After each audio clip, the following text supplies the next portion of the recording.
I am Aedh, a Druid of the ancient Celtic tribes, my robes woven with the green of the forest and the gold of the sun's light. I stand in a sacred grove where the oaks whisper secrets and the spring waters sing of the divine. Today, I share with you the lore of Belenus, the Bright One, whose radiance heals the body and spirit, whose name echoes across the hills from Aquileia to the shores of Britannia. Gather close, for I will tell you of his essence, his worship, and the rituals that bind us to his eternal light, as seen through the eyes of a Druid, tempered by the wisdom of history and the fire of our pagan faith. Belenus, known in Gaulish as Belenus or Belenus, is one of the most widely revered deities in the Celtic pantheon, his worship stretching from the Italian peninsula to the British Isles. His name, likely derived from the Proto-Celtic bello, meaning bright or shining, suggests an association with light, though not strictly as a solar deity.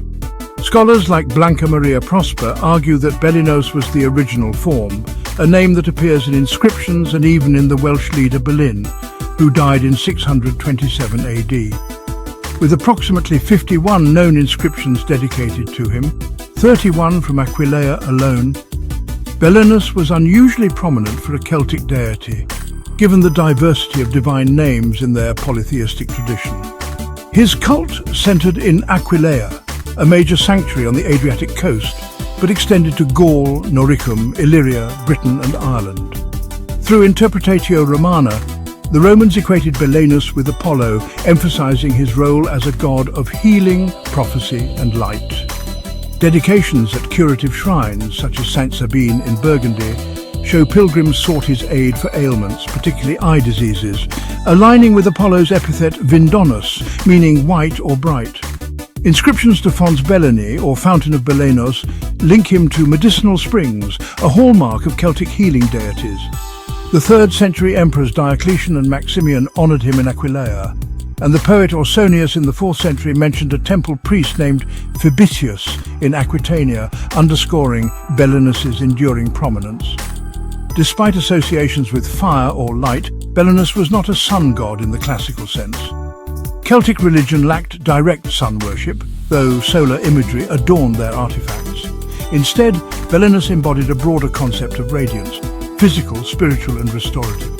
His cult's autonomy during Roman times suggests a deep-rooted significance, possibly predating Roman influence, as Miranda Aldhouse Green notes. In Noricum he may have been paired with a goddess like Belestis, hinting at a divine partnership tied to nature and fertility. The festival of Beltane, held on May 1st, is strongly linked to Belenus. Medieval Irish texts and archaeological evidence suggest this fire festival, where cattle were purified by passing between bonfires, honoured his protective and renewing powers. While Beltane's origins are debated, its association with Belenus reflects his role as a guardian of pastoral life, ensuring fertility and health for the community's livestock. In our sacred groves, where the mist clings to the earth and the stars pierce the night, we Druids call upon Belenus, the shining healer, whose light pierces the veil between worlds.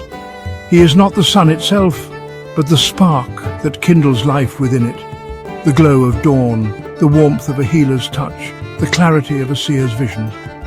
His presence is felt in the bubbling springs, where the sick come to drink of his mercy, and in the flames of Beltane, where we dance to honour the turning of the seasons. Belenus is a god of many faces, the healer who mends broken bones, the seer who whispers of futures yet unborn, the shepherd who guides the herds to green pastures. In our stories, he walks among us, cloaked in a mantle of light, his eyes like polished amber, seeing into the hearts of men and women.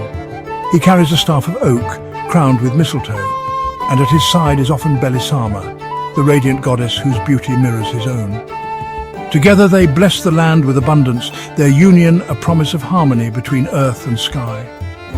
One tale, sung by our bards under the Beltane moon, tells of a time when darkness fell upon the tribes of Gaul. A plague swept the land and the people withered like leaves in autumn. The Druids, guided by visions, climbed a sacred hill and lit a great fire, calling to Belenus. As the flames roared, a figure appeared within them, a man of blinding light, his hands outstretched. He touched the earth, and from his fingers sprang a spring, its waters clear as crystal. Those who drank were healed, and the land bloomed anew.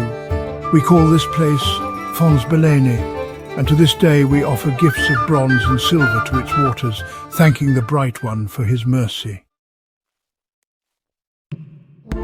As a Druid, I lead our people in rituals to honor Belenus, each act a thread in the tapestry of our faith. Our ceremonies are held in nemetons, sacred groves where oaks stand as sentinels, their roots entwined with the other world. Here we commune with the divine, our voices rising in chants that echo the rhythms of the earth. On the eve of May 1st, we gather at dusk to celebrate Beltane, the festival of Belenus's renewing light. 2 great bonfires are kindled, their flames fed by oak and rowan, sacred woods that carry the god's blessing. The cattle, vital to our survival, are driven between the fires, their hides brushed by smoke to purify and protect them from disease. We Druids circle the flames, chanting, "Belenus, Bright One, bearer of light, bless our herds, shield them from night. With fire and song we honor your name, kindle our hearts with your sacred flame."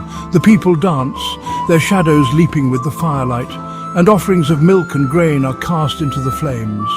As the chief Druid, I cut mistletoe from a sacred oak with a golden sickle, a ritual Pliny the Elder described, though his Roman eyes misunderstood its depth.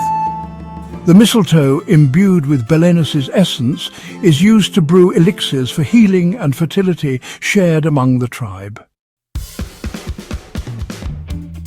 At sacred springs, such as the Fons Belene in Aquileia or the waters of Aquae Borbonis, we perform rituals of healing. Pilgrims, sick or weary, come to offer votive gifts, coins, figurines or woven charms cast into the water with prayers.